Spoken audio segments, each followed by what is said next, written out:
palako, Krishna Kirtana Kanana Tana Param, Premamritam Banidhi, Krishna Kirtana Kanana Tana Param, Premamritam Banidhi, Kujat Kokilaham Sansara Sugana Ki Nimayra Kuli,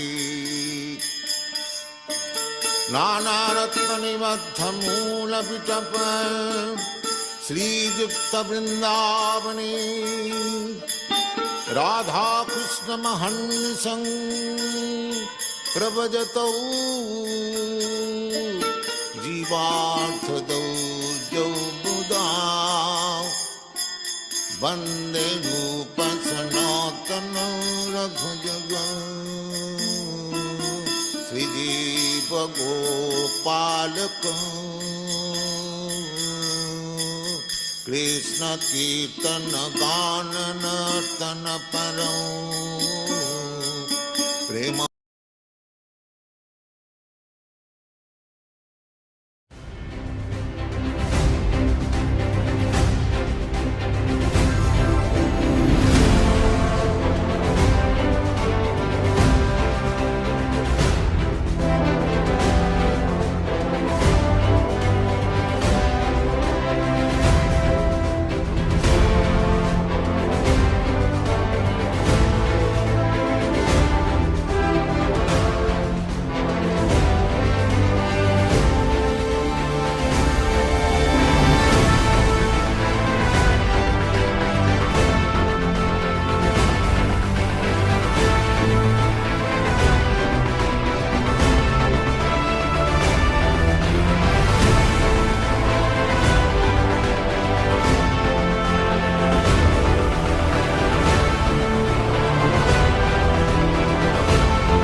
Hare Krishna, Krishna Krishna, Hare Hare, Hare Rama, Rama Rama, Hare Hare.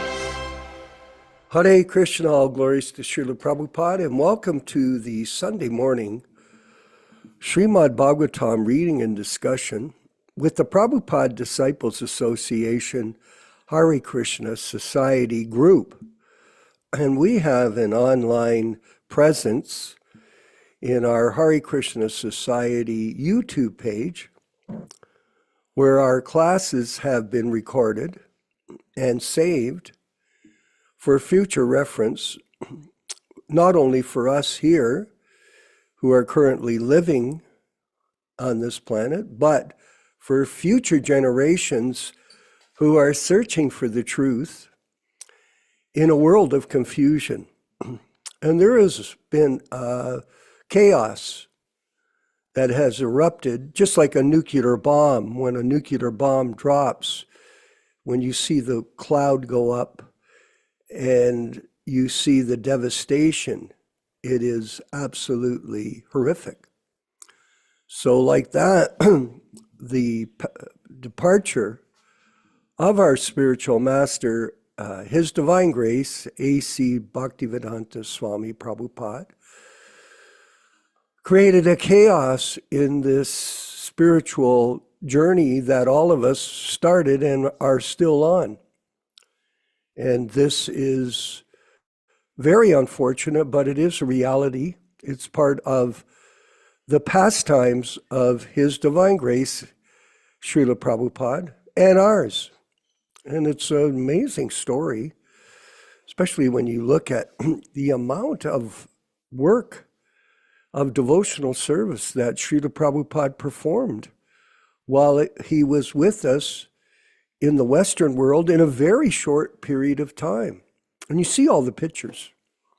There's so many amazing, thousands and thousands and thousands of photos taken of these pastimes with him and his disciples from around the world, because Prabhupada traveled around the world 11 times during that time period and was constantly engaged in writing the scriptures. He transformed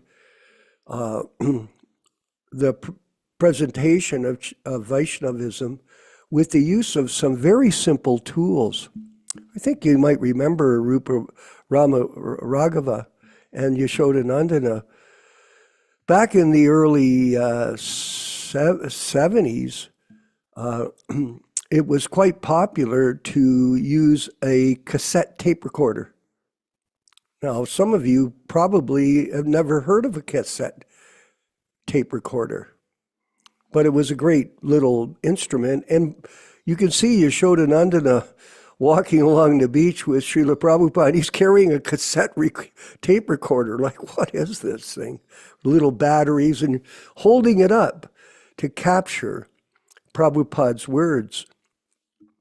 Prabhupada used these tools. He also used a dictaphone. You remember those?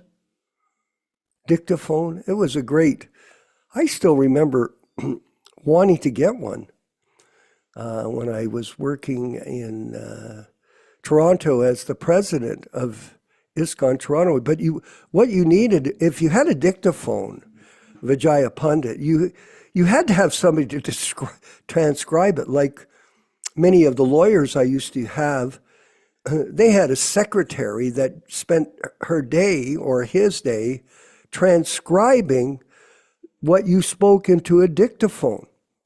And Prabhupada used this dictaphone to create all these amazing books. And you know, Prabhupada had all kinds of reference books that he used to support what he was presenting on these tapes to be transcribed into books. So as a result, we got this huge library of information from him, spoken by him, in samadhi, transcendental samadhi. And yet people, somehow or other, cannot accept that Prabhupada is still living in sound. This is a fundamental principle that a person that's practicing bhakti yoga has to understand. Otherwise, they become a Vapuite. How do you like that? A Vapuite. A member of Vapuism. These are new words. Vapuism.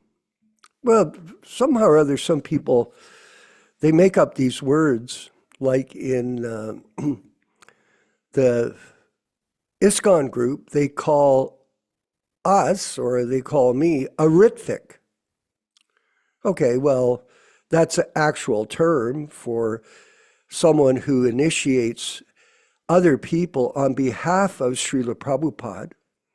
And then they have a new term, which is called Ritvikism. This is a total concoction. We're not Ritviks, we're Prabhupada disciples, and Ritvikism is a term to slander us. So guess what? We are going to call these people that believe that the guru is has to be present in a form, not physical form, not sound. We're going to call those people Vapuites. Oh, you Vapuites, you. And you're part of the Vapuism movement, I see. Oh. So we have all these different groups. But really, we are Veronica. We are Prabhupada disciples at different stages in our evolution, our education. And I've been reading, as you know, or for those that come to our programs, I've been reading a variety of different books over the last year.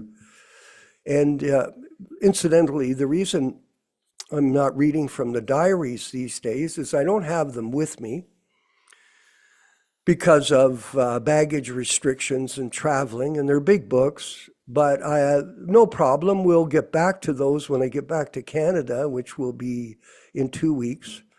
And we'll start again to read the diaries, the Jaladuta diaries and that, and study them forensically so we can understand Prabhupada's mood, his attitude towards spreading Krishna consciousness, which is much different than the way it's described by our God brothers in various Leelas, our pastime book reviews of him. But nonetheless, we're going to read a section, the qualifications of a disciple. Some people see the illusion of material life and the problems of living in the material world and the material body, along with the mundane material mind. And along with the mundane mind, we have the false ego, the intelligence. We have to have a pessimistic attitude towards material life, Prabhupada told us. Otherwise, where's the incentive to want to leave? Where is it? If you think it's all great, it's a wonderful circus of opportunity for material sense gratification, then do you want to get out? No, you have to have a pessimistic, we're not pessimistic people, but we have a pessimistic view of material life. Birth, death, disease, old age. These are realities, but we want to ignore them. So here this morning, what we're going to do is read briefly a section from the Nectar of Instruction. And this is from the 5th verse of Nectar Instruction. I'm in the purport here. So please, if you get a chance, if you don't have the book, we're planning to produce it in the future. But if you have it, you can read it today or read it this week and enjoy the instructions in this amazing book, very concise book on spiritual life. And let's go to the verse here, or the purport. When one becomes so disinterested in material life, he becomes fit for initiation by the spiritual master. You see that, Vijaya Pandit? Disinterested, pessimistic. For the advancement of spiritual life, Śrīmad-Bhāgavatam 6.1.13 prescribes tapasya, brahmacharya, samena, damena cha. When a person is serious about accepting diksha, which is all what we want to do, our group, with Śrīla Prabhupada, he must be prepared to practice austerity, celibacy, and control of the mind and body. To rise up, by the way, from the material platform, the animal platform of life. If one is so prepared and is desirous of receiving spiritual enlightenment, divyam jnanam, he is fit for being initiated.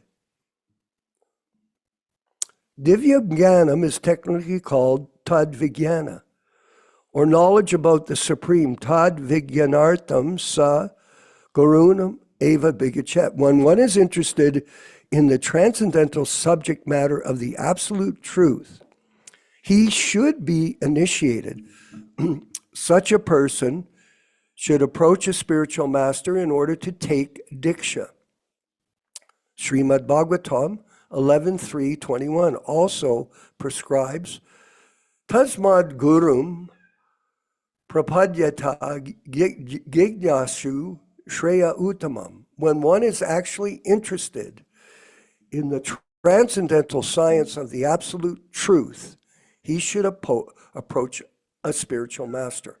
Now, in this case, Prabhupada is referring to our disciplic succession and him.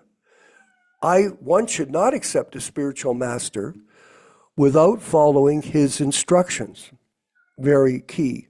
One should not accept a spiritual master just to make a fashionable show of spiritual life, which has become a part of the ISKCON Guru cult.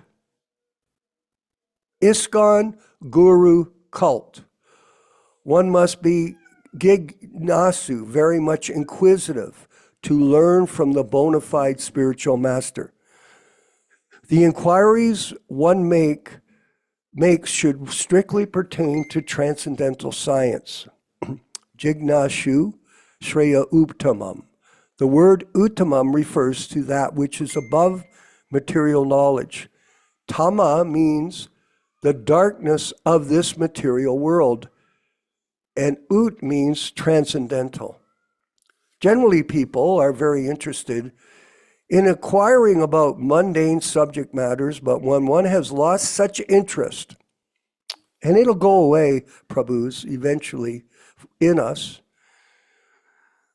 realizing it's all just useless conversation or useless knowledge, and is simply interested in transcendental subject matters, he is quite fit for being initiated. Here are the qualifications, Vijaya Pandit. When one is actually initiated by the bona fide spiritual master, and when he seriously engages in the service of the Lord, he should be accepted as a Madhyam Adhikari.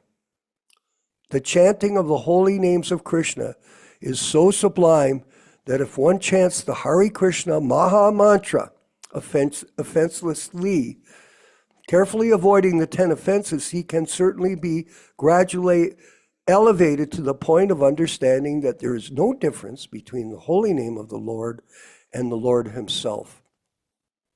One who has reached such an understanding should very much be respected by neophyte devotees.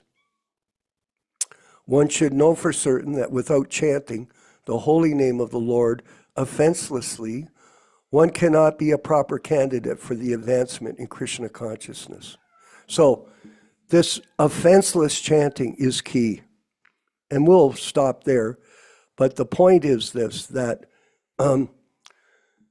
we have to remember that there is a certain mentality that a serious person should carry when taking up Krishna consciousness. They should be serious about, if they're not serious, they try to become serious by a transcendental understanding of who they are from Śrīla Prabhupāda. We are insignificant spirit souls in this material world. We are very, very lost in this phantasmagoria of material life. Just think how many conditioned souls in so many different species of life exist.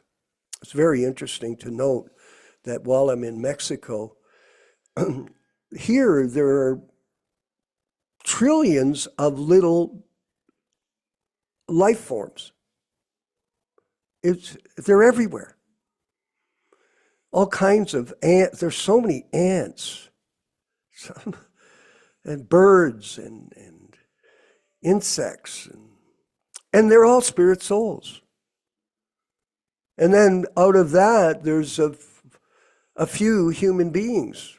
Like here at this place I'm staying, I'm the only person really, except a couple of other humans. The rest of everything else is birds and insects and the rest of it.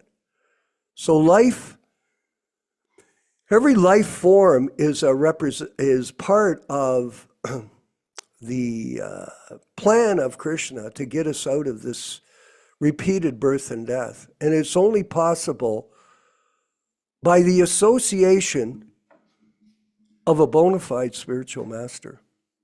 So take this opportunity that we have, all of us, to apply ourselves to this process. And Prabhupada, Veronica, he said one thing.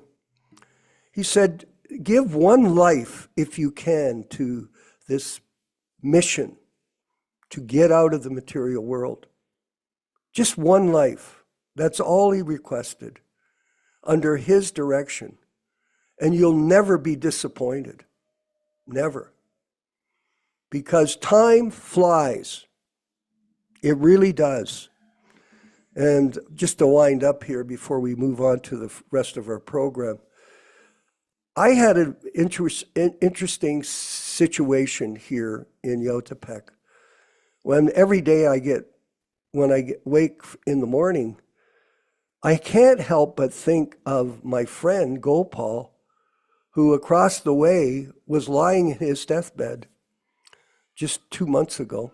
And it was a tragedy to see him leave. And every place I go, I get these memories of him when I walk around because it was his place, but it is gone. He's gone. Because time and tide wait for no man or woman. Time and tide wait for no man.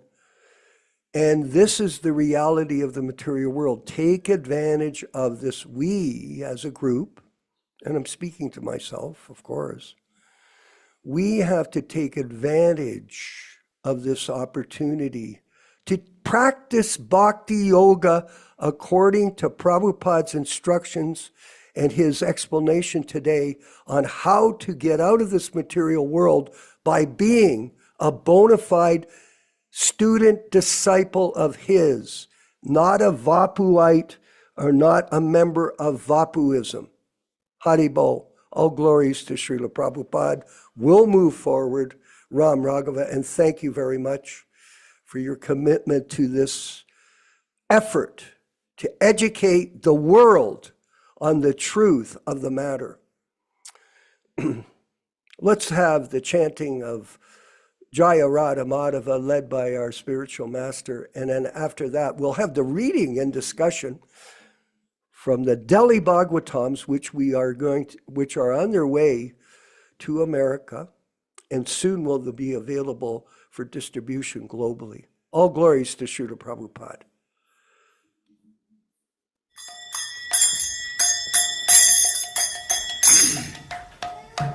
Sai.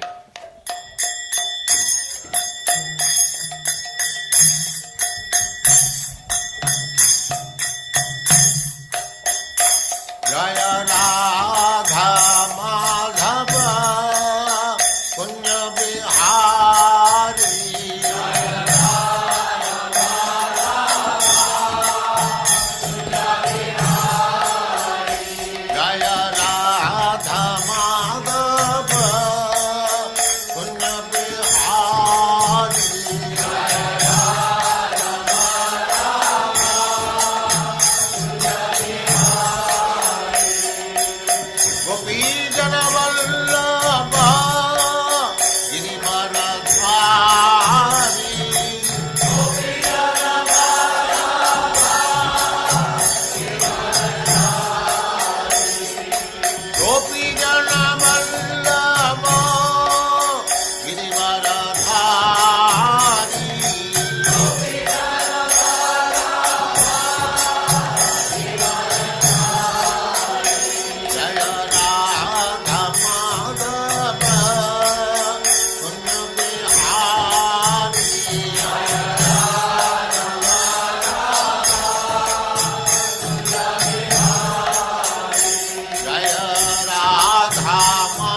Jagacharya Sattara Sadasyaman Bhakti Siddhanta Saraswati Goswami Prabhupada ki jai, Ananta Koti Vaishnavrinda ki jai, Namacharya Śrīla Haridas Thakur ki jai, Prem se kaho Shri Krishna Chaitanya Prabhu Nityananda Shri Advaita Gadadhar Sivasadi Gaur Bhaktivinoda ki jai, Shri Radha Krishna Gaur Gopinath Sam Kund Radha Kund Giridharan ki jai, Vrindavan Dham ki jai, Navadvip Dham ki jai, Swami Bhaktivinoda ki jai, Ganga Mai ki jai, Jamuna Mai ki jai, Tulasi Devi ki jai, Bhakti Devi ki jai, Swami Bhaktivinoda ki jai.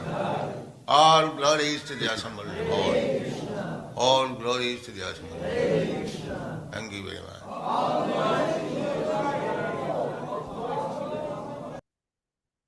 Om Namo Bhagavate Vasudevaya. Om Namo Bhagavate Vasudevaya. Om Namo Bhagavate Vasudevaya. O my Lord, Sri Krishna, the son of Vasudeva, the all-pervading personality of Godhead, I offer my respectful obeisances unto you from Śrīmad-Bhāgavatam 1:1:1. Nārayanam namaskritya. Nārayanam namaskritya. Naram cheva narottamam. Naram cheva narottamam. Devim Saraswatim Vyāsam. Devim Saraswatim Vyāsam Tato Jayam Mudirayat. Tato Jayam Mudirayat. One should utter the means of conquest, Śrīmad-Bhāgavatam, after offering respectful obeisances, 1, to the personality of Godhead Narayana, 2, to the Narayana Rishi, who is the supermost human being, 3, to the Mother Saraswati, the goddess of learning, then 4, to Śrīla Vyāsa, the author, from Śrīmad-Bhāgavatam 1-4. Welcome everyone to this reading and discussion on Śrīmad-Bhāgavatam. This reading is being conducted from the 1962 New Delhi edition. And as we do every week, we will be reciting a few selected verses from the Śrīmad-Bhāgavatam itself, from the first canto, second chapter, which explains the meaning and the benefit of hearing this powerful transcendental literature. Yadanudhyasina yukta karma karantini bandhanam chindanti kovidastasya kona kuryat kataratim. Intelligent persons do cut off the internet of the knot of reactionary work by remembrance of the personality of Godhead. Therefore, who will not give attention to his message? Shushrushoho Shraddhadanasya Vasudeva Kataruchihi Syan Mahat Sevaya Vipra Punyatirtha Nishevanat. O the twice-born sages, by serving those devotees who are completely freed from all ranges of vice, a standard of great service is done. And as the result of such great service, affinity in the messages of Vasudeva is made possible. Srinvatam svakata Krishna punyasravana kirtana hridyantasto yabadrani vidunoti suritsatam. Sri Krishna, the personality of Godhead, who is also the Paramatma in everyone's heart, and the benefactor of the truthful devotee, thus cleanse the desire for material enjoyment in the heart of the devotee, who has developed the urge for hearing his, Krishna's messages, which are themselves virtuous when properly heard and chanted. Nashtaprayeshu babadreshu nityam bhagavata sevaya bhagavati uttama shloke Bhaktir Bhavati Naistiki, by regular attendance in the Bhagavatam class or rendering service unto the pure devotees. All that is inauspicious in the heart of a candidate becomes destroyed almost to nil, and thus loving service unto the personality of Godhead who is praised with transcendental songs comes into being an irrevocable fact. Tadara Justamo Bhava Kamalo Bhadayaschaye Chete Terana Viddam Stitam Sattve Prasidati.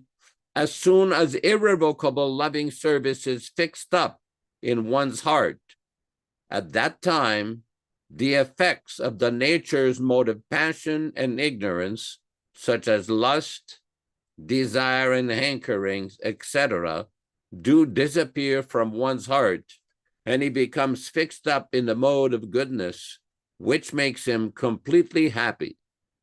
Evam prasanna manaso bhagavad bhakti yogataha bhagavat tattva vijnanam mukta sangasya jayati.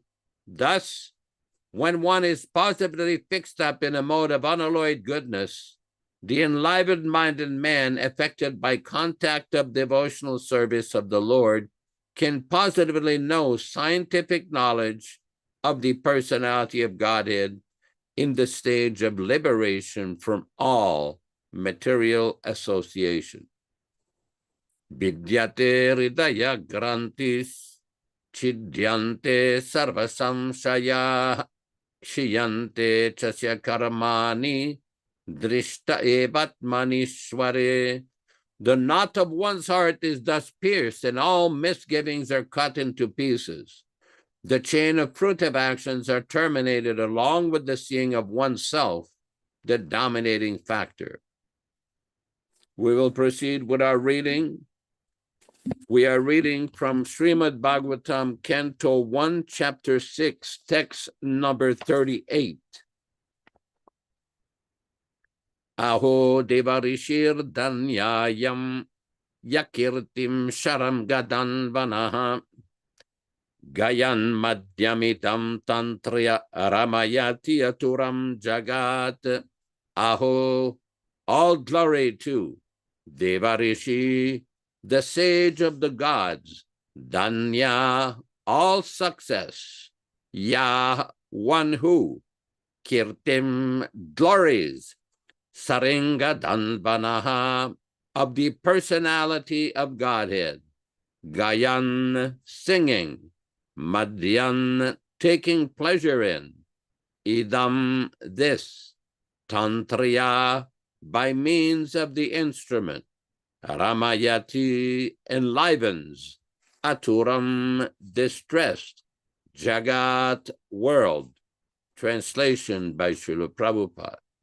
All glory and success to Śrīla Nārada Muni, because he glorifies the activities of the personality of Godhead, and doing so, he himself takes pleasure in it, and also enlivens all the distressed people of the universe.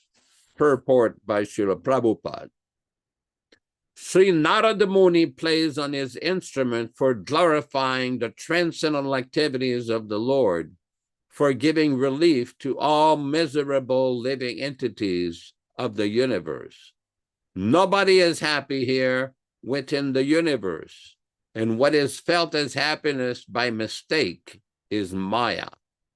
The illusory energy of the Lord is so strong that even the hog who lives on filthy stool feels also happy in the material world. Nobody can be happy within the material world, and Śrīla Nārada Muni, in order to enlighten the miserable inhabitants, wanders everywhere to get him back to home, back to Godhead. That is the mission of Śrīla Nārada Muni and all genuine devotees of the Lord, following the footprints of the great sage. Thus ends the Bhaktivedanta purports of the first canto, 6th chapter of Śrīmad-Bhāgavatam in the matter of Sri Narada's instruction on Śrīmad-Bhāgavatam to Vyāsa Deva. Om Ajnana Timirandasya Jnananjana Shalakaya Chakshurun Militam Yena Tasmai Shri Gurave Namah. Nama Om Vishnu Padaya Krishna Prestaya Bhutale Śrīmate Bhaktivedanta Swami Namine.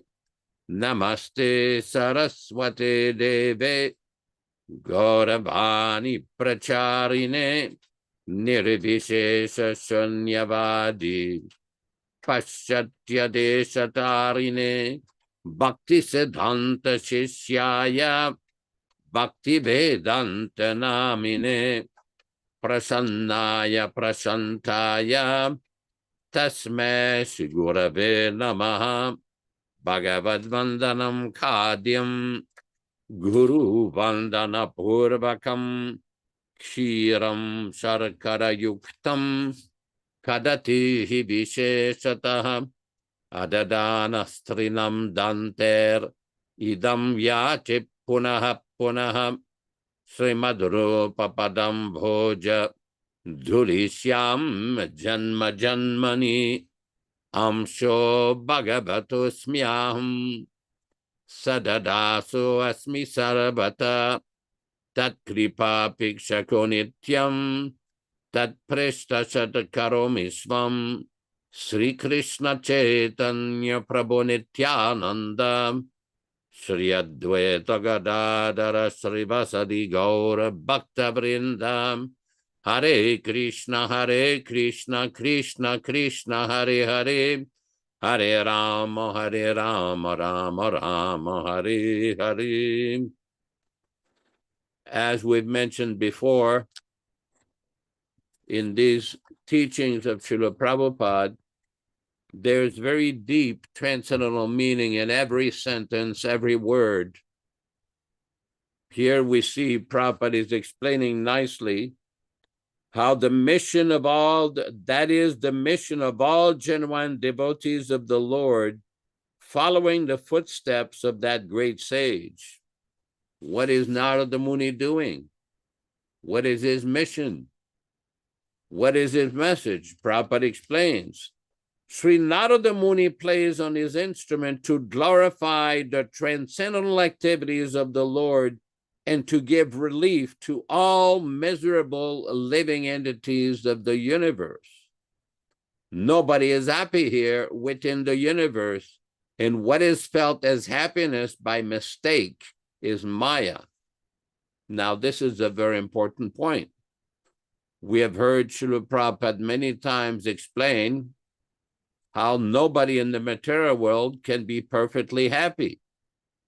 Krishna himself in the Bhagavad Gita explains, Dukkhalayam asasvatam. Dukkha means misery, suffering. Asasvatam means temporary. That this material world is temporary and is full of suffering. This is not very difficult to understand. By practical observation, we can see this. If you don't believe this, go and sit down in a reception room or the entrance room of any hospital. Sit there for 10, 15 minutes and look at the people there. It doesn't matter if you're in Quebec, in California, in Italy, in Mexico, in Texas, or Japan. Anywhere you go, there will be suffering. I remember one time with Guru Kripa Swami, we were on a train on the way from Tokyo City to the Narita airport in Tokyo. And one very educated young man who was pretty fluent in English was explaining how Japan had made so much technological advancement. And Guru Kripa explained to him, well, this is all temporary because ultimately you will not live forever. This ultimately will all be undone. So this temporary material advancement is full of suffering while building it, is full of suffering while trying to maintain it, and full of suffering at every stage of life. So this is a point that needs to be understood very clearly. Recently, I had to get an MRI for an injury that I sustained breaking some ribs. So while waiting to get the MRI or whatever procedure they were doing, I was noticing the people in the room. And everybody is thinking that they're doing very nicely. But under the influence of Maya or illusion, they're all thinking that everything is very nice. They're suffering. You can tell in their faces. They're full of suffering. But Maya makes them think, I'm okay. They're going to do some procedure and everything is just going to be fine. Nothing is going to be fine. As long as you have this material body, Janma Mrityu Jara Vyādi, Dukkha Dosha Anudarsanam. All around the world, the various educational institutions have different tests to judge people's intelligence, their material intelligence. But the Bhagavad Gita has one test, and it is like this: the ability to understand, called Anudarsanam, to be able to see, to be able to comprehend the danger of Janma, birth, Mrityu, death, Vyādi, disease, Janma Mrityu Jara Vyādi, old age. Who can understand this and try to make a solution to the problem? But foolish people do not make solutions. They try to make permanent adjustment here in this material world. Everybody knows they're thinking, oh, let me take a nice vacation to Italy to see Lake Como. Oh, let me go to California, we'll see the beautiful mountains or the ocean. Oh, let me go to Japan, we'll see the Tokyo Tower or beautiful places. But in all these places, everything is temporary. There is no permanent arrangement here. But under the influence of the illusory energy, people think, oh, if I go to this place, that place, if I change this arrangement, that arrangement, then I'll feel happy. No. Bhaktivedanta Thakur compares it. Previously, the kings used to take the criminals and dunk their head in water for some time and pull them out. Miche mayara che bache kabi habudububai. The influence of Maya is like that your head is put under water, you suffer for some time, and then you get a little relief, and you're thinking, oh, this is very nice. The head is again put under water, more suffering, and then a little relief. But this is not enjoyment. That is why Nārada Muni and the bona fide devotees in the disciplic succession try to relieve the material suffering of the people. No one can be truly happy within the material world. Srila Nārada Muni, in order to enlighten the miserable inhabitants, wanders everywhere. His mission is to get him back home, back to Godhead. The only solution is to engage in devotional service, pure devotional service. Now, there is a difference. There is a very big difference between Shuddha Bhakti or pure devotional service and Mishra Bhakti. Mishra means mixed.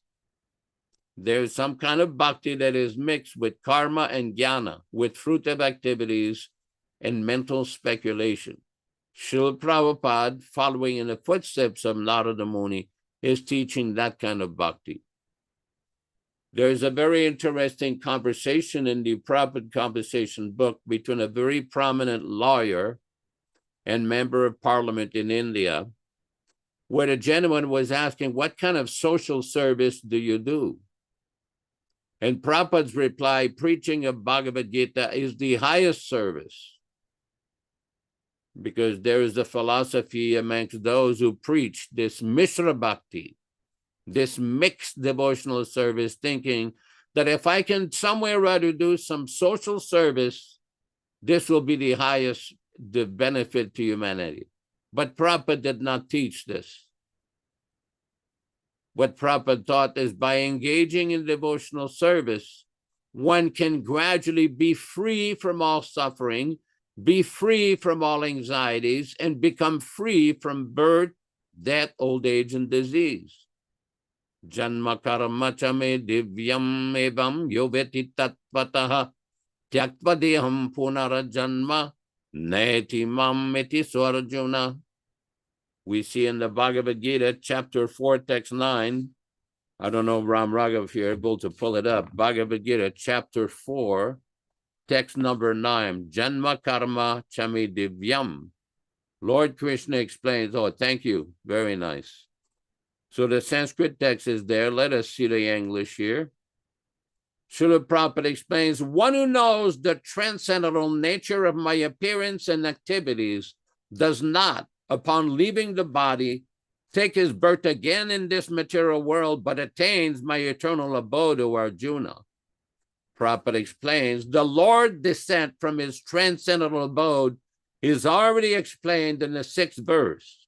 One who can understand the truth of the appearance of the personality of Godhead is already liberated from material bondage, and therefore he returns to the kingdom of God immediately after quitting this present material body. Such liberation of the living entity from material bondage is not at all easy. The impersonalists and the yogis attain liberation only after much trouble and many, many births. Even then, the liberation they achieve, merging into the impersonal Brahmajyoti of the Lord, is only partial, and there is the risk of returning again to this material world. But the devotee, simply by understanding the transcendental nature of the body and activities of the Lord, attains the abode of the Lord after ending this body and does not run the risk of returning again to this material world. Now, this is also explained by Lord Krishna himself in another place in Bhagavad Gita, where Krishna says, Yad gatva nanivartante tadama paramam mama, that one who achieves my transcendental abode does not have to come back here and suffering in this world. Now, people may say, people engage in the Vapu philosophy, Vapuism, that we see that devotees also sometimes suffer, but that suffering is under the arrangement of Krishna. It is minimized when one is engaged in the service of the Supreme Personality of Godhead. So-called suffering is minimized by the arrangement of Krishna. And ultimately, at the end of this life, if one remembers Krishna, the Supreme Personality of Godhead, one will go back home, back to Godhead. This is the promise of Krishna. We see in the Bhagavad Gita in many places. At the end of Bhagavad Gita, after Lord Krishna had explained the entire Bhagavad Gita to Arjuna, he told him, Sarva dharman parityaja mamekam sharanam braja. Just surrender everything. Abandon all these varieties of religion and surrender unto me. And what will be the benefit? Aham tvam sarva papebhyo moksha yishyami masucha. I will free you from all sinful reactions. Masucha says, do not worry. Oh, here we are. Thank you, Ram Raghava. Here's the text. Look at the translation. Abandon all varieties of religion and just surrender unto me. I shall deliver you from all sinful reaction. Do not fear. So this is very important to understand. Krishna is described in the Bhagavad Gita, so many different kinds of yoga. Buddhi yoga, Sankhya yoga, Karma yoga, Jnana yoga, Hatha yoga. So many different types of yoga have been described. But at the end, Lord Krishna says, just surrender unto me and you will be free from all your troubles. Similarly, the same situation. We see right now much confusion by the propaganda of the Vapu party, the Vapuvad. I call the ATP party, the anti-Prabhupada party, who are constantly arguing how Prabhupada cannot be the guru. because he's not physically present. This Vapuvad party, the ATP party, often will put out videos where they will dare. They have the audacity and temerity to publicly criticize Śrīla Prabhupada. This is the result of offenses and unfortunate attitude, of unsurrendered attitude. Rather than serve Prabhupada faithfully and accept his instruction, accept his order, they try to speculate in so many ways, claiming that Prabhupada cannot accept new disciples. This is very similar to another leader of the anti-Prabhupada party, the Vapuvad party, who in 1990 in San Diego told us, well, why don't you send Prabhupada a letter and tell us what he replies? Oh, really? Well, why don't you offer Krishna some bhoga and see if it's still there after 15 minutes? Are you going to conclude there's no Krishna? Or that Krishna did not accept the bhoga that has been offered? Because you can still see it there? Or offer the artik to Gaura-Nitai. If they don't jump off the altar and start dancing with you, do you conclude that there is no such thing as Gaura-Nitai? This is atheism, Gnostic-vad. Gnostic means na astika, those who are faithless. Faithless people. They do not believe in the transcendental personality of God. For that matter, you could argue Krishna, when he chose to disappear from his earthly pastimes, he was shot in the foot by a hunter, and he departed his body. Prabhupada explained one time, this was arranged by Krishna for the atheists. Those who are atheists, they will not understand the transcendental position of Krishna and his pure devotees. In the Pancharatra literatures, there's many explanations that great acharyas and great saints are present in their deities. But the anti-Prabhupada party doesn't believe that. Oh, no. The Vapuvad party does not accept that. When Prabhupada says, I am present in my picture, they don't accept. When Prabhupada says, I am present in that deity, they don't accept. When Prabhupada says, I am present in my books, they do not accept. They have so many objections, foolish atheistic objections. When it was presented to the leaders of the anti-Prabhupada party in Vrindavan in February of 1979, that no one in Prabhupada's society should take any worship in front of Śrīla Prabhupada on the altar in the temple, and then they gave me the deer in the headlight look. Well, you mean to say we can't take worship in any Prabhupada temples? That's correct, because Prabhupada's deity is there. Prabhupada's picture is there. It's not your position. It is an offense to take worship separately in front of one's guru. This is the verdict of Gopal Bhatta Goswami and Sanatan Goswami in the Hari Bhakti Vilas. Guru Ragini Pritak Pujam. It is clearly described. It is offense or blasphemy to take separate worship in front of your guru. And every day they still keep doing it. They never learn. This is the unfortunate position of the Vapuvad party. They do not listen. They do not hear. They do not accept the transcendental position of the Acharya. Or they will have so many nonsense arguments. So many specious arguments. And in law, it's called a vexatious argument.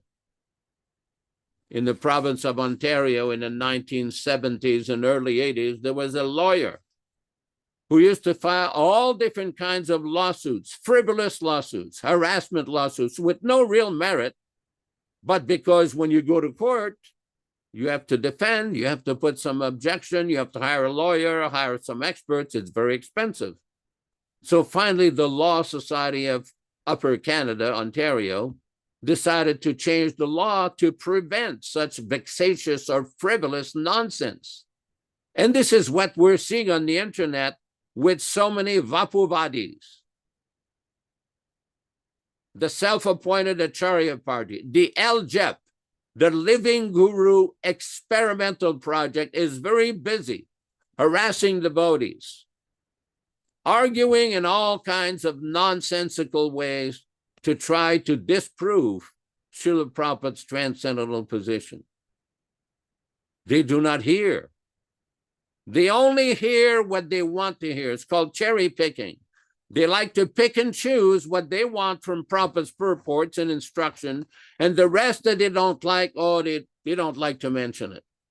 They'll suppress evidence, conceal evidence, whenever it's convenient for their Vapuvad philosophy. In any event, enough for that. You all know these topics very well. We will continue with this next part of the program. Back to you in the studio, Vishwakarma Prabhu. Hare Krishna, Hare Krishna. Thank you all for your time. Hare Krishna, thank you for that wonderful explanation on many points of our philosophy.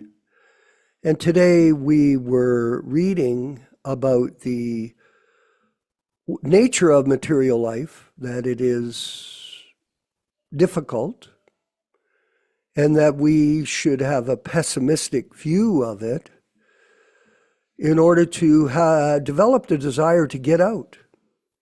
Because along with taking up devotional service, you have to carry specific qualities, attitudes. You have to be enthusiastic. You have to be determined. You have to be committed. You have to be sincere. And Prabhupada also explains that you have to avoid offenses in the practice of your devotional service. And there are a list of offenses that you have to review, or we have to review, in terms of the chanting of the holy name. So all kinds of things have to be learned. This is a science. It's not whimsical, it's precise. Science means to know.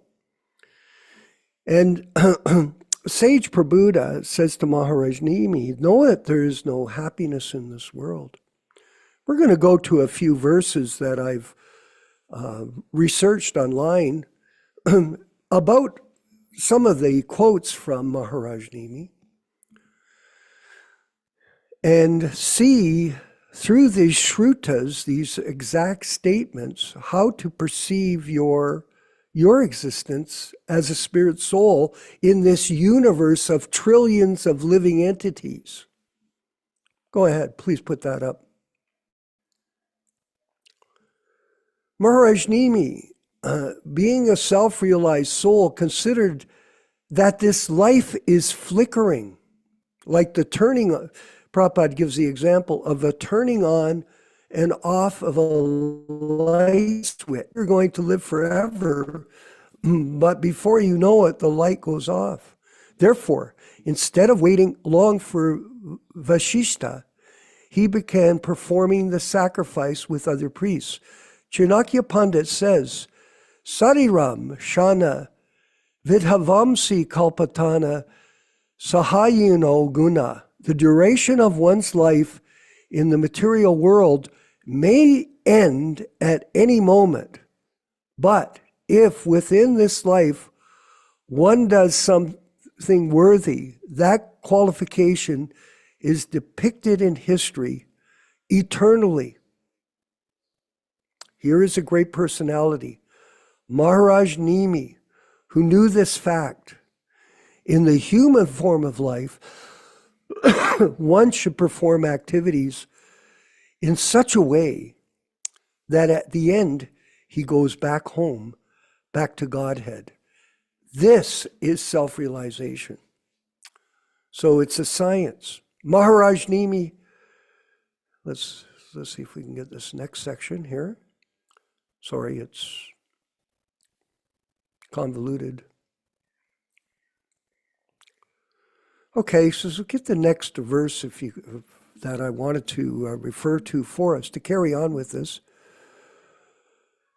It's there now. Maharaj Nimi, Prabhupada tells Maharaj Nimi, my dear king, please know for certain in the material world there is no happiness.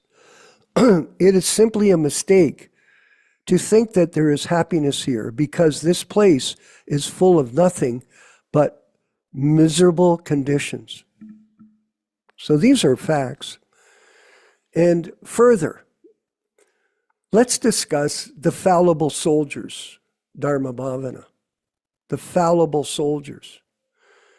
You live in a world where you create a fortress to protect yourself. And what is the soldiers that protect the fort that you're living in?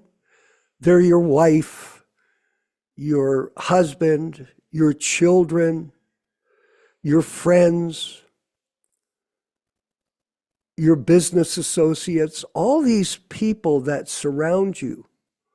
And you think, oh, I'm in this world of illusion. I'll be protected by all of them. But can they protect you? The Bhagavatam says, no. They're fallible. They're not real. You think it's real. You think you'll be happy in this house, your house of protection, but they're fallible. That's the nature of material life. This is Maya, illusion, that which is not. You think you'll be protected, but you won't. It's like this. You expect that people that are around you, the more you do for them, the more they'll do for you. But many times, Veronica, they do less for you. They take advantage of you. And in this way, you experience the tragedy of material life, the fallible, the fallacy of it. Are you supposed to get depressed? I have a friend, she's a pharmacist, like Prabhupada. And she works at a pharmacy distributing drugs every day. The main drug is antidepressants. I'm so depressed. Let me take this pill. That's what you do. Our Dharma Bhavana. When you go to the psychiatrist or the doctor for help, what does he do? He gives you pills. Here, take these pills, you'll make you feel better. No, instead of understanding what the problems of life are, instead of finding solutions which are at a higher level of spiritual vision, you go take pills. Look at Michael Jackson. Remember him? I think I kind of remember him. I'm just joking, of course. He was addicted to taking pills. He took so many pills. Guess what happened? He killed himself. Why? Because he was depressed. He was so confused. He didn't know if he was a man, woman, boy, white, black. He didn't know who he was. He was very confused. You can see, if you study his history, he went through all kinds of transformations to try to find some peace of mind, but there was none. There's another famous musician, Prince. This guy was very talented. Porushum Nishu, he had all the talent in the world. Very successful, very rich. But what happened to him in the end? He took drugs and died because of overdose. What about Robin Williams? Do you remember him? He was a comedian. He was trying to make people happy. That's a personification of hypocrisy. Externally, he's pretending he's happy, and behind closed doors, he's miserable, and he took drugs and committed suicide. That's something like the Sahajias in this movement. These gurus, they're Sahajiya. The ISKCON gurus are fake. Up front, they propose themselves as some kind of transcendentalist. Sometimes you see them dancing. They're looking like Lord Chaitanya. Here.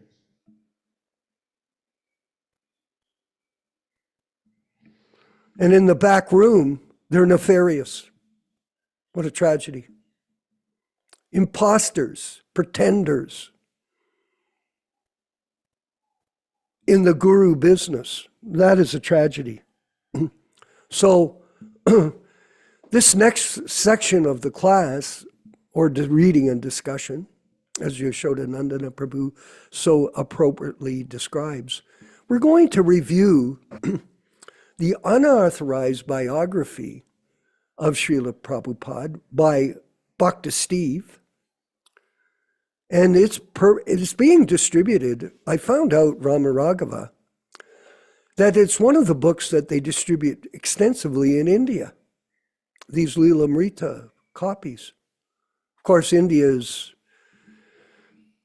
melting pot of confusion nowadays. They're so bewildered. You'd think a country like that is known as the land of Dharma, of religion, would have more clear understanding of the purpose of life.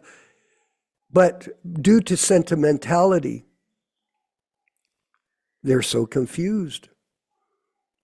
And if you just bring somebody in a saffron robe before these people, and you tell them, oh, Prabhupada said that this person would be your next guru, they simply accept it. And as a result, they're gathering thousands, tens of thousands of disciples. They are, and they're all confused. And what a nightmare, eh? Be dangerous for us to go there.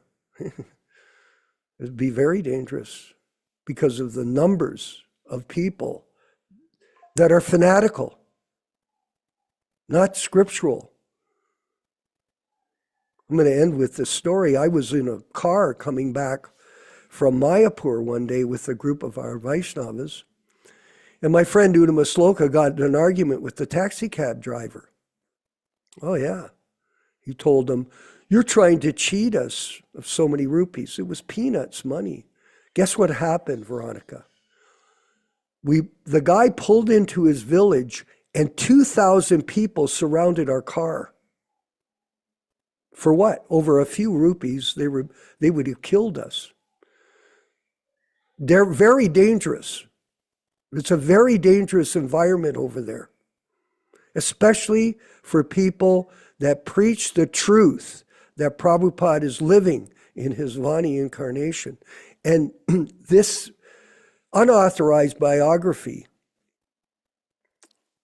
of Bhakti Steve has created this confusion because they're misrepresenting Prabhupada's transcendental position as the representative of Lord Chaitanya and the via transparent medium of God to the human society. And that's the glory of Śrīla Prabhupada. And this is the misfortune of all of them. So let's go forward with Yaśodā-nandana Prabhu and review this section of the program. Hare Krishna. Thank you very much. I just want to read a few excerpts. Somebody recently, or some time back, sent me some publication that came from Gita Nagari. I don't know who was in charge over there, but it seemed some people say it's the same author as the Lilamrita. This was on a book called Journals and Poems, part number 6, page 280 and 281. The title of the poem is Imperfect Senses. My reflection in the window, eyeglass, knit hat, looking older. Creator scratching in the attic, all I see is wood. Entering the room, I see Prabhupada as ordinary in my unloving eyes. If I remember, Brahmananda and Gargamuni gave me this book many years ago when I was in Badger, California, but I just want to read this again.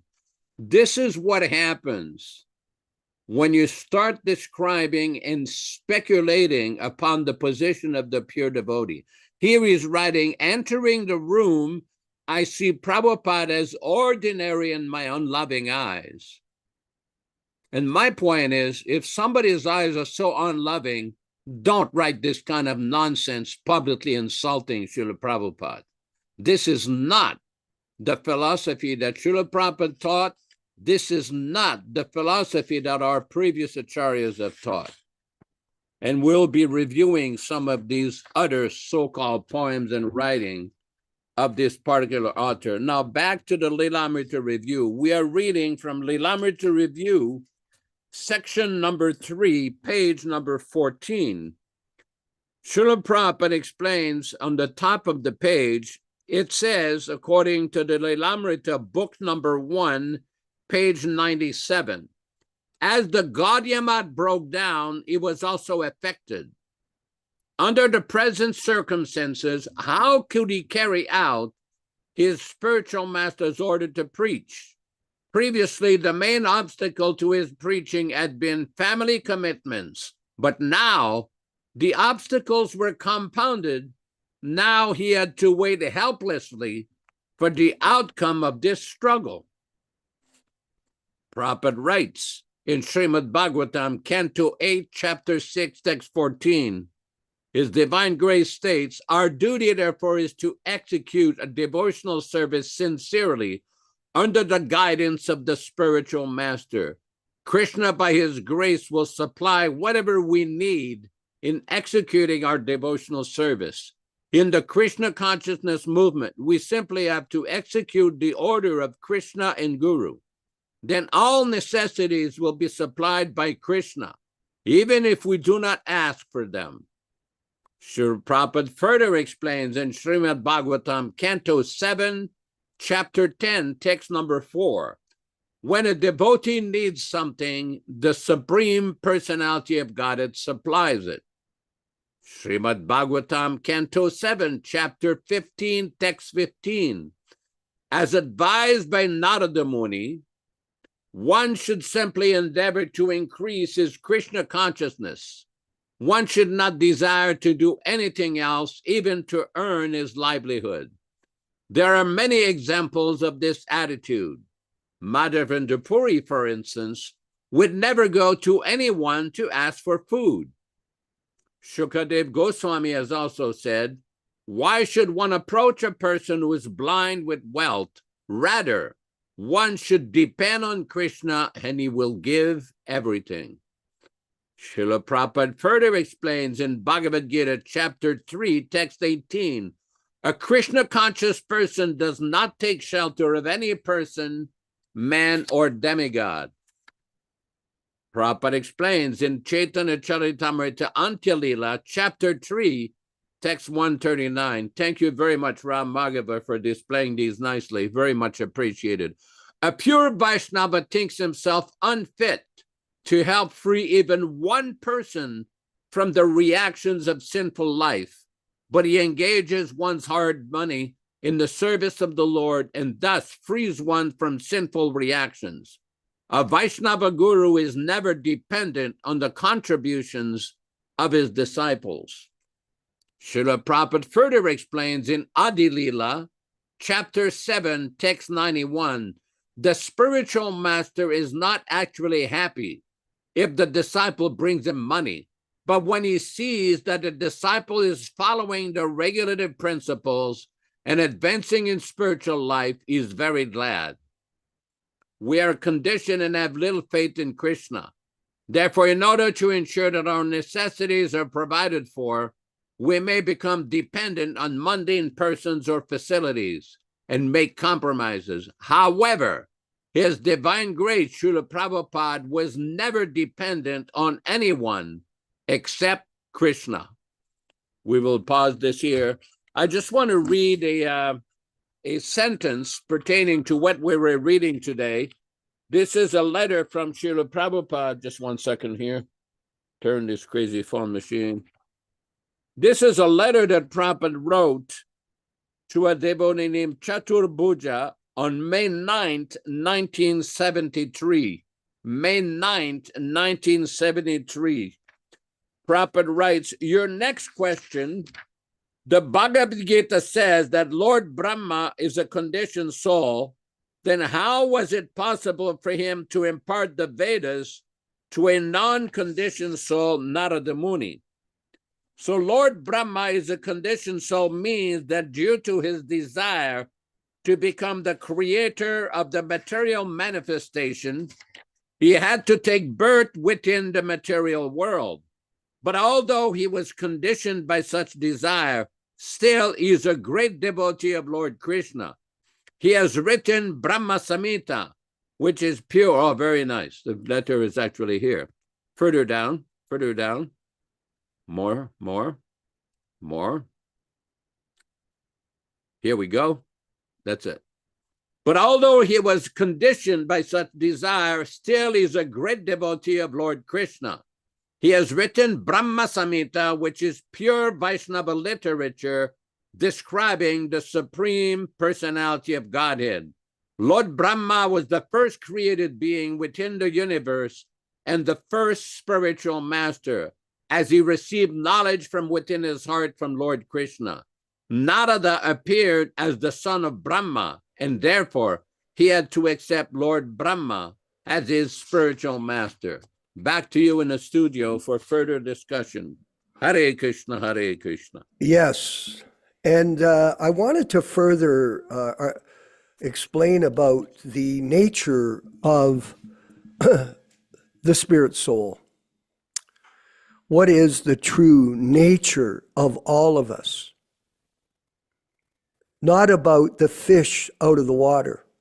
Prabhupada uses that example, that when a fish is taken out of the water, it flaps on the side of the bank, and what happens? It eventually dies, because it's not the constitutional position of the living entity, of the fish, to live outside of water.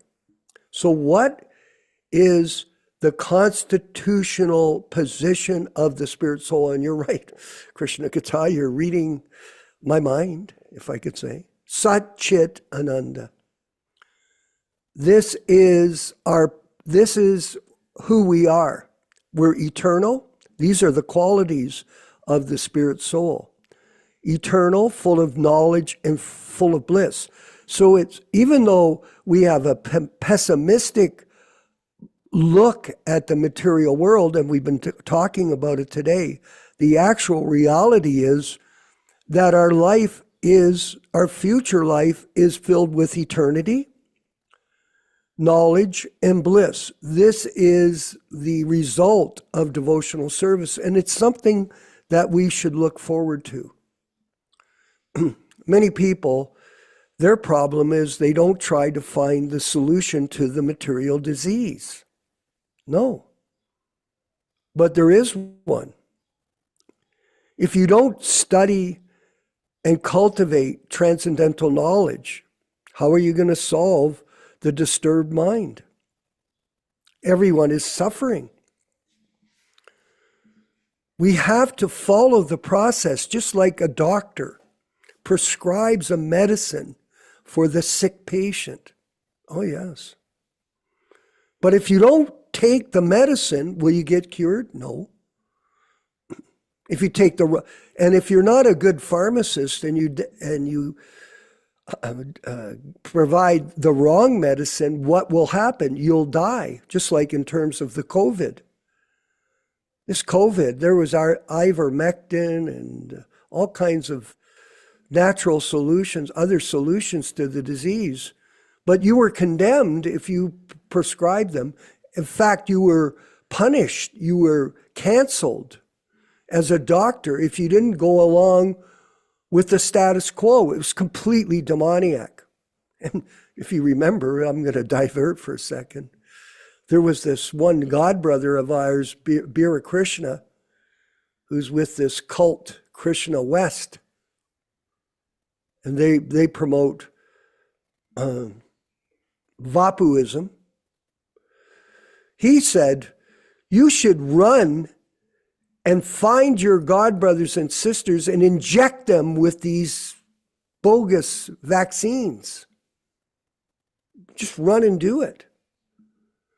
Because he thought that it was the right thing. This is the wrong medicine. This Vapuism will kill you spiritually. We have to understand that this is a problem for everyone. And you will not experience transcendental life if you follow these people, these cults.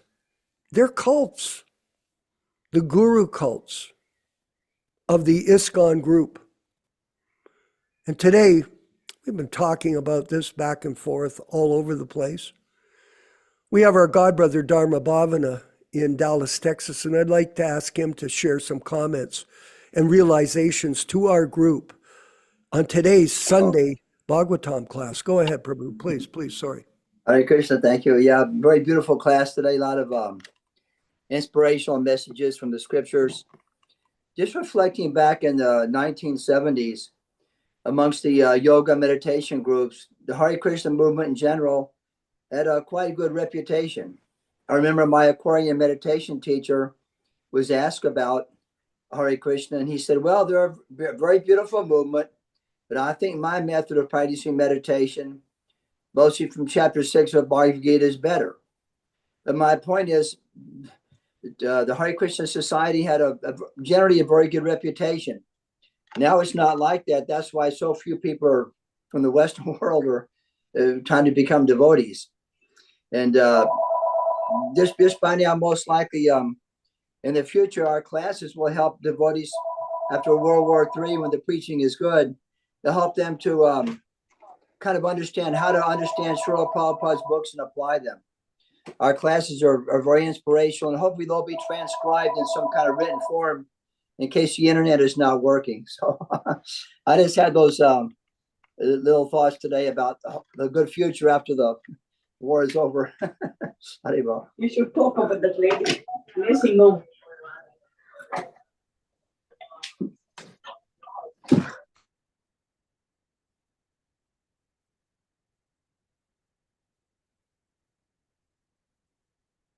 My humble obeisances. All glories to Śrīla Prabhupāda. Here's a message on the chat. I'm Vinay from Bangalore. I'm going to ISKCON Temple, Bangalore for 2 years, so I need to discuss some important questions. Please share your email ID, Prabhu.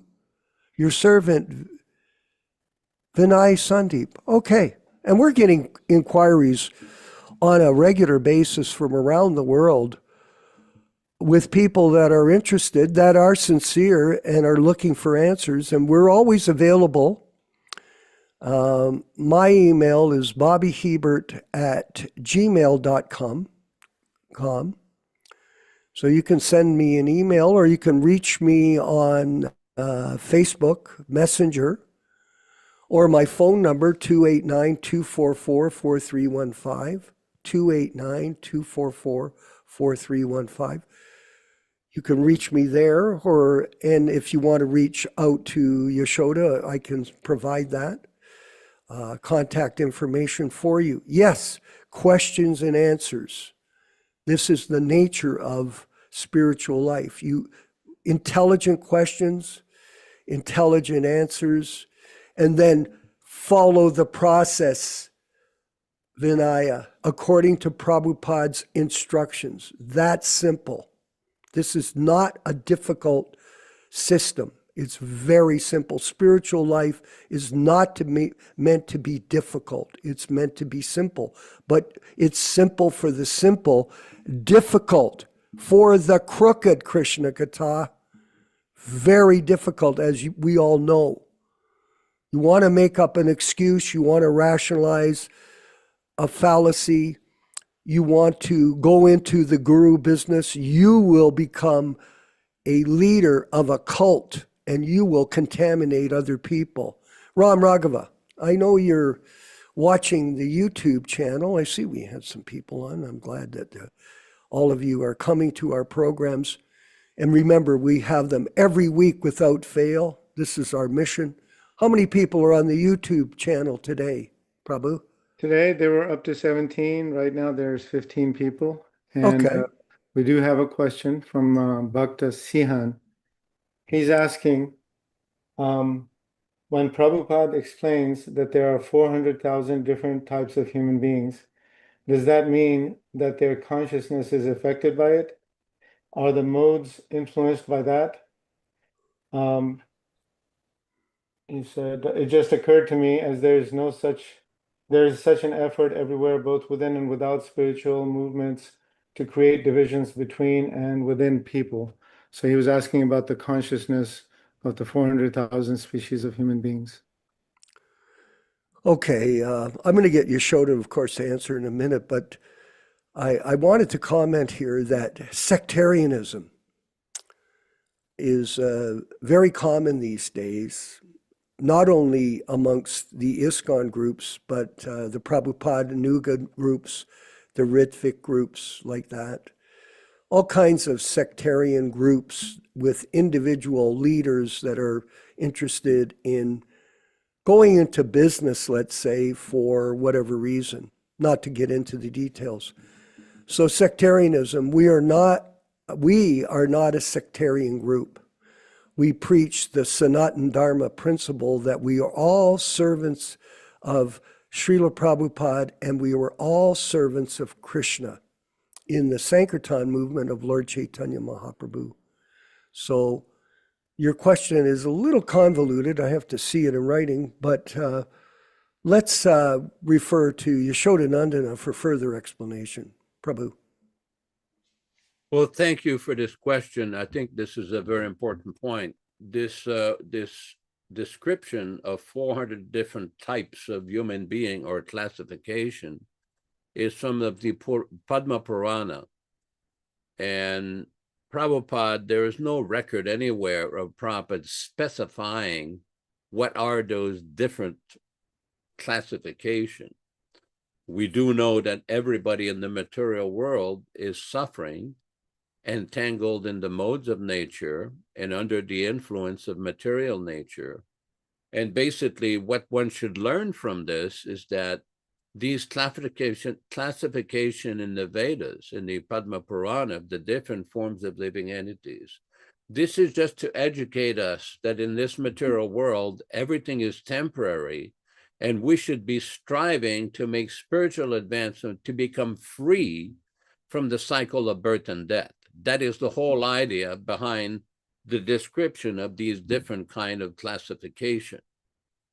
I mean, one time, one devotee, one person asked Śrīla Prabhupada, what about these descriptions, or what are the details? And one of Prabhupada's reply was, don't worry about the details, just worry how to get out of the suffering. This is very similar to the discussion about where the living entities came from, and whether the living entities came from Goloka, from Vaikuntha, were this place, that place. And Prabhupada's point, it doesn't matter, just try to get out. Just like if somebody falls into the ocean, there's no use in speculating how he fell into the ocean or what was the cause. His first priority should be how to get out of that suffering situation. So similarly, these various inquiries about the kind of living entities, the different classifications of human being, this is given in the Vedas to give us a chance to wake up from our slumber of material entanglement. That's all I can say for now. I'm hoping that this helps answer the question. Hare Krishna. Yes, 400,000 different species of life. And it's a great responsibility to take up Krishna consciousness with seriousness in the human form that we have on this planet. It's very rare to actually have this opportunity to be a part of the Sankirtan mission. Because Lord Chaitanya, Yaśodā-nandana, how often does Lord Chaitanya appear in this universe on a planet? I believe that question was asked to Śrīla Prabhupada, and he says it's once in a day of Lord Brahma, which is 8,600,000,000 years or so. So it's very rare. It's a long time. And while one is in this human body, on this planet, at this time, and we have the foremost representative of Lord Chaitanya, Śrīla Prabhupada, that this is an opportunity for us to take advantage of that situation and become Krishna conscious, and to make as much spiritual advancement as one can make in this human body, so one can become free, hopefully, at the time of death and go back home, back to Godhead. Or if one is not perfectly pure, at least one will get another chance, another human form in a better situation to make further progress. Yes, devotional service is inexhaustible, Prabhupada says, that a little advancement, you never lose it. Whatever you do for Krishna, you get the blessings, eternal blessings of the Lord. We have Bhaktin Amber Endy. I don't know if her microphone's working. She's helping us with our editing of some projects that we're doing, and I wondered if she could share some of her realizations this morning to the Śrīmad-Bhāgavatam group. Amber Endy. Yes, it is working. I wasn't expecting it.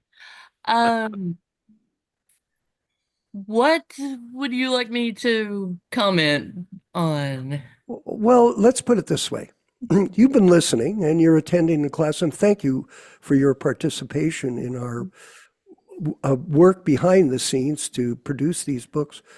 What did you get out of the class today that you find enlightening? Go ahead. Oh, so many things. I read so much that usually when I come to the class, it reinforces what I read.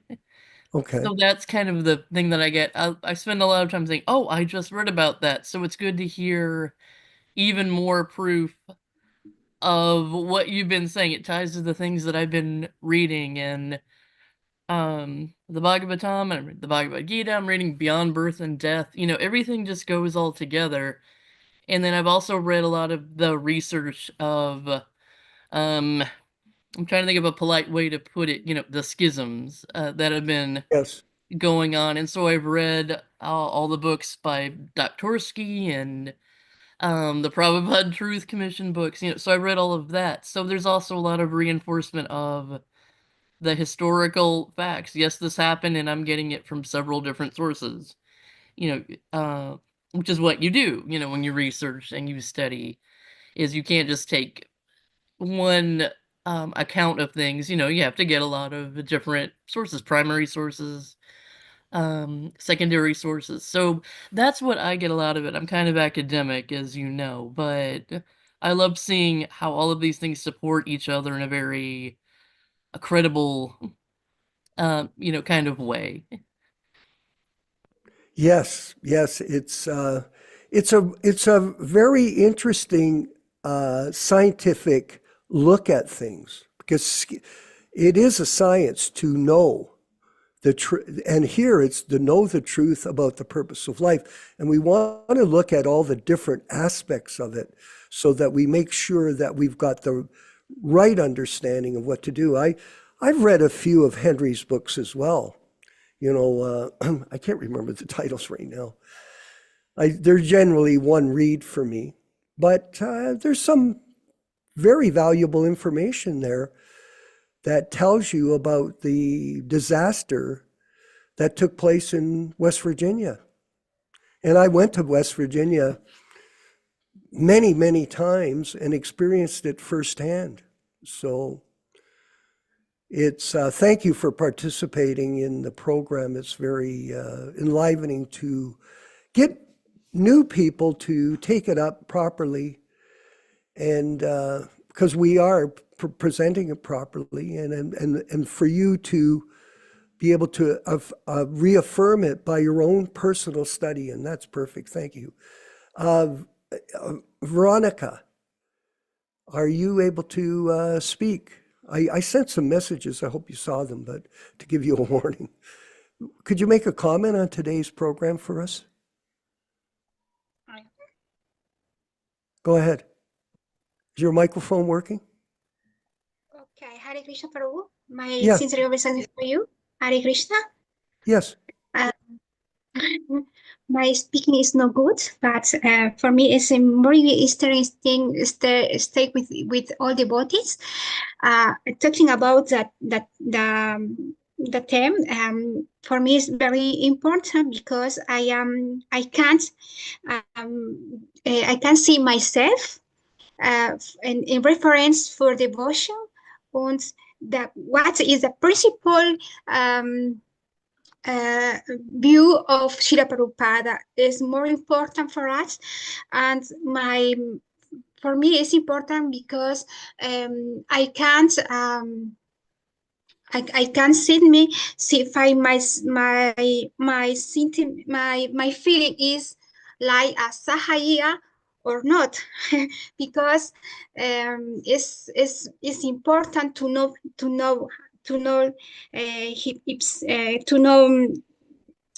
our ment, our desire.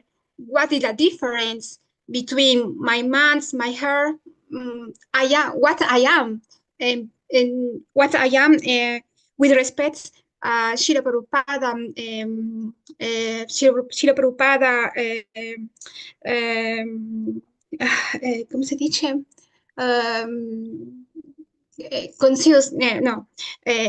Teachings, no?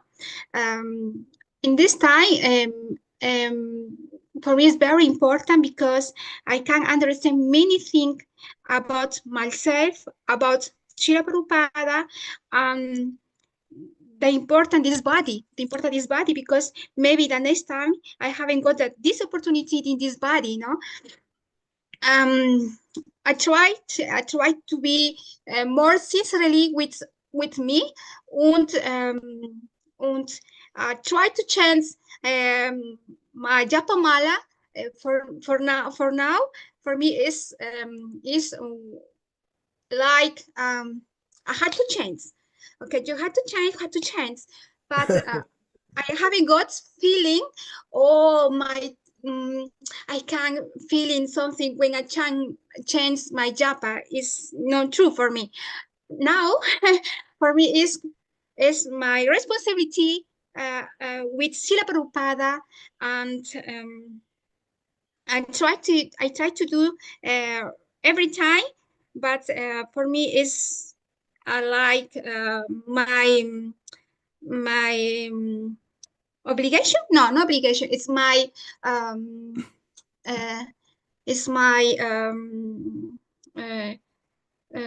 si dice Prabhu Vijayamurti? Il mio dovere, come si dice Prabhu Vijayamurti? Is my it's your duty. Yes, it's my duty. Yes, it's my duty. Different to Śrīla Prabhupāda. Now, this is for me. I am very happy to stay with all of them, all of you, because you can explain me. I can sit me. I am very ignorant person. The philosophy is very, very bigger for my mind. And I try only change my japa. Only this, maybe the merci, Prabhupada merci, maybe come with me. I don't know. Excellent. Well, thank you very much. And let me say this, Veronica, Bhakti and Veronica. The best use of time is to chant. Because people, if you see people walking on the street, okay, what do? Nothing. They do nothing. They're thinking on the material platform. They're planning to go somewhere and do something. Okay. And then they're going to, after that, they'll get in their car and go home. And they'll walk in and they'll carry on with their regular duties. So time is marching for all of us.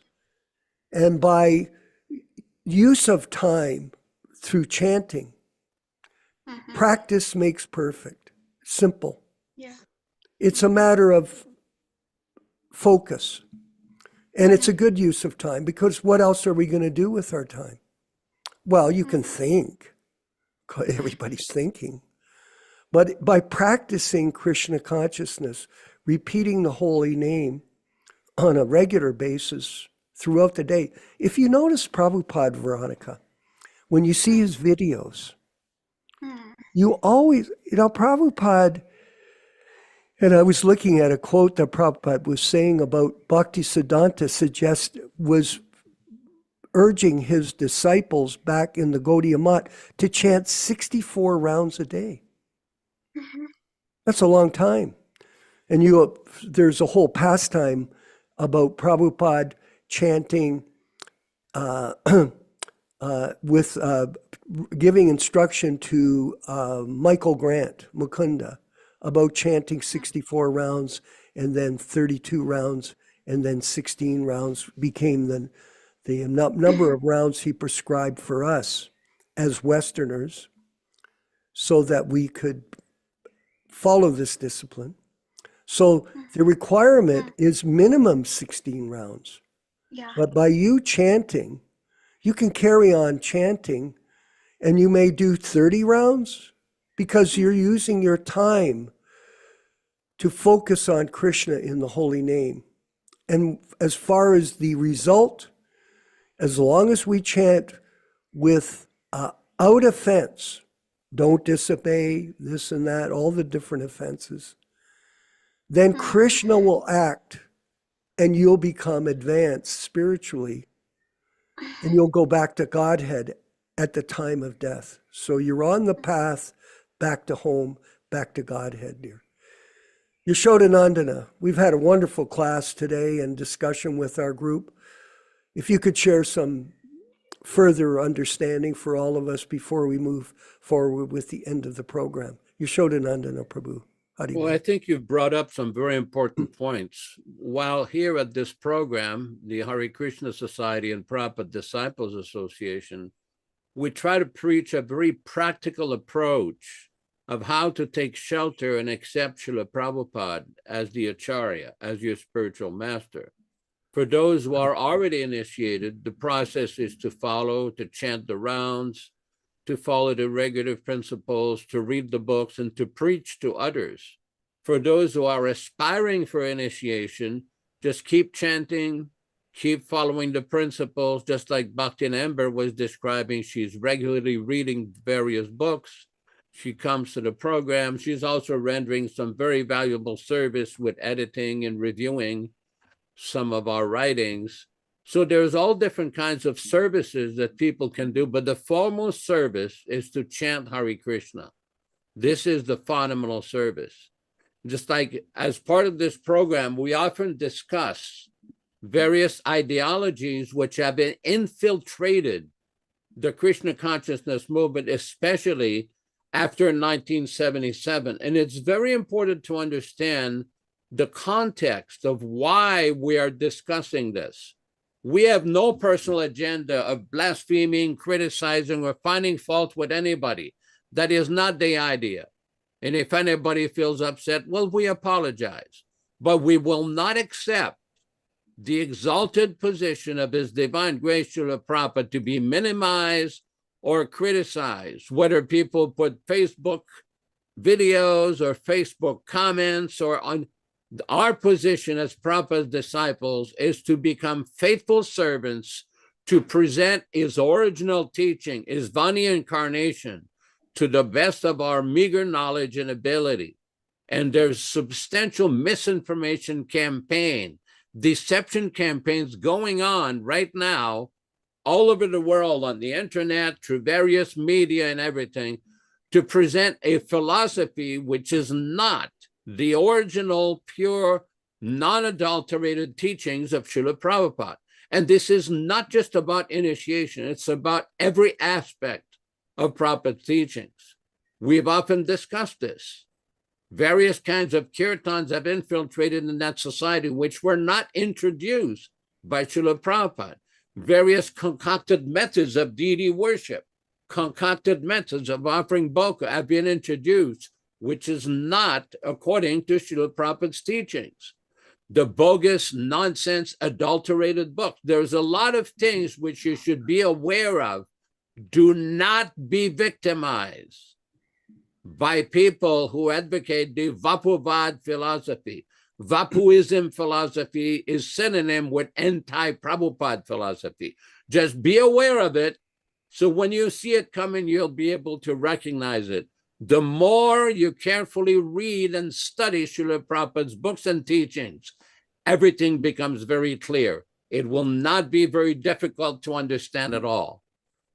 Thank you very much for your attention and your time. Much appreciated. Hare Krishna. Yeah, thank you, Prabhu. Very, very well spoken. And the fact of the matter is, now remember this, Veronica, the world of transcendental bliss, of knowledge and happiness will unfold if one is properly connected to Śrīla Prabhupada in his messages of truth coming from the spiritual sky. This is something that you have to do, not you, but all of us have to do, to be able to taste the nectar of Krishna consciousness and not become affected by the Vapuism movement of Sahajism. Very interesting, eh? Vapuism and Sahajism. They go together. You become fake, imposters, pretenders. And there's no reality in it. It's simply another form. Krishna Katha, it's another form of Maya. Very clear, the illusion. We're fighting a war against Maya, and it comes in many different aspects. And this science of Krishna consciousness is being presented to all of us in the Hare Krishna Society Śrīmad-Bhāgavatam classes, and our other programs and our other efforts. So thank you, everyone. It is already 9:47 in Yotapek, Yaśodā. My God, time flies when you're having fun, they say. It's amazing. I think when we start the program, I think, geez, that's a long program. And it goes beyond an hour and a half, which is a decent amount of time, Ram Raghava? But it goes on till, well, here we have, 9:47. But it went by very quickly and very blissfully with all of us, Krishna Katha. And thank you, Krishna Katha, for being here every class without fail, if you're not driving or doing some work. And we'll look forward to seeing all of you again on Wednesday. That's for Chaitanya Charitamrita reading and discussion. I know it's a bit of an odd time for a lot of people globally. And I know you're going to our Hare Krishna YouTube channel to get reference for that. So thank you. And we've had hundreds of thousands of views of the classes, by the way. So don't be discouraged and think, oh, there's nobody cares. There are lots of people who care. And be guaranteed, Rochisha Devi Dasi, be guaranteed that in the future, this effort that we're making will expand exponentially, and it'll become a very big part of the Sankirtan movement of Sri Chaitanya Mahaprabhu. All glories to Śrīla Prabhupāda. Let's move to the chanting of Hare Krishna, led by His Divine Grace A.C. Bhaktivedanta Swami, and it'll be for 2 minutes and 54 seconds. And then after, Yaśodā will end the program. And remember, the music is just the background music. I want you to all look at the credits. We're going to change them soon, but we'll still acknowledge all of you in our credits on your help and participation in our efforts. And simultaneously, we're going to list all of the branch offices of our group. So they listed there. We're going to edit them and make them more current. So if you're interested in being a branch office for distribution of books, etc., and contacting people, let us know and we'll put your name up on the screen at the end of the program. Hare Krishna. All glories to Śrīla Prabhupāda. Hare Krishna, Hare Krishna, Krishna Krishna, Hare Hare, Hare Rama, Hare Rama, Rama Rama, Hare Hare. Hare Krishna, Hare Krishna, Krishna Krishna, Hare Hare, Hare Rama, Hare Rama, Rama Rama, Hare Hare. Hare Krishna, Hare Krishna, Krishna Krishna, Hare Hare, Hare Rama, Hare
Let us offer our respectful obeisances to all the assembled Vaishnava devotees.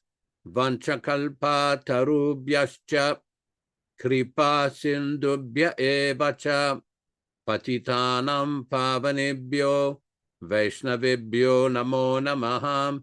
I offer my respectful obeisances. We all offer our respectful obeisances unto all the Vaishnava devotees of the Lord, who can fulfill the desires of everyone, just like desire trees, and we're full of compassion for the fallen souls.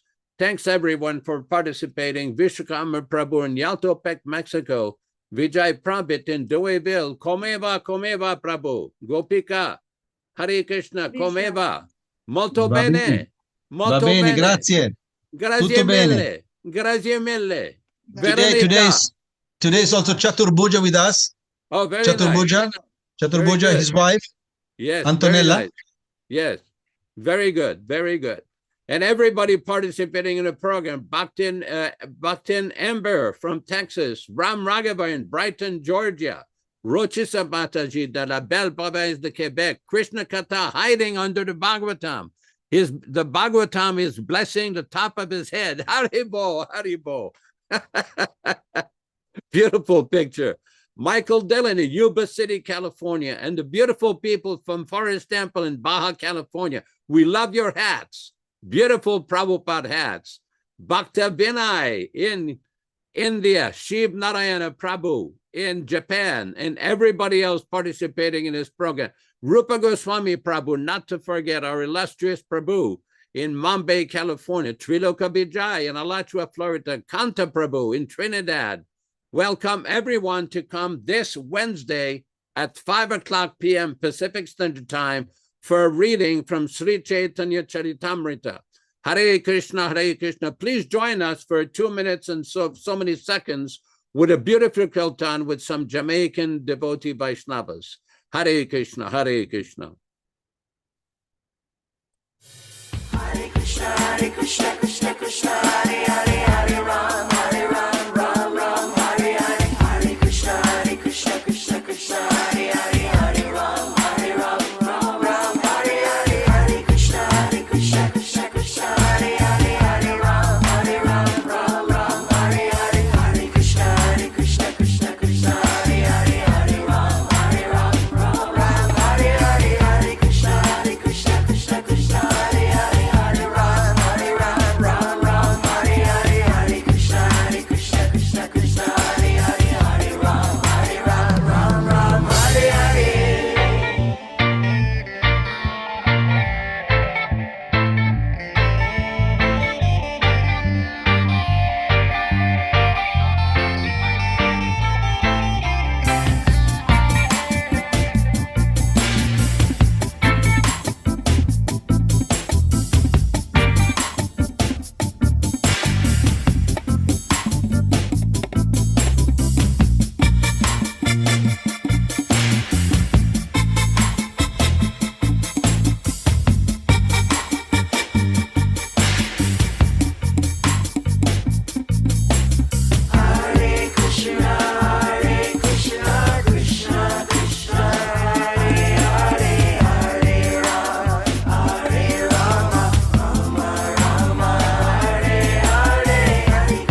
Hare Krishna, Krishna Krishna, Hare Hare, Hare Rama, Rama Rama, Hare Hare.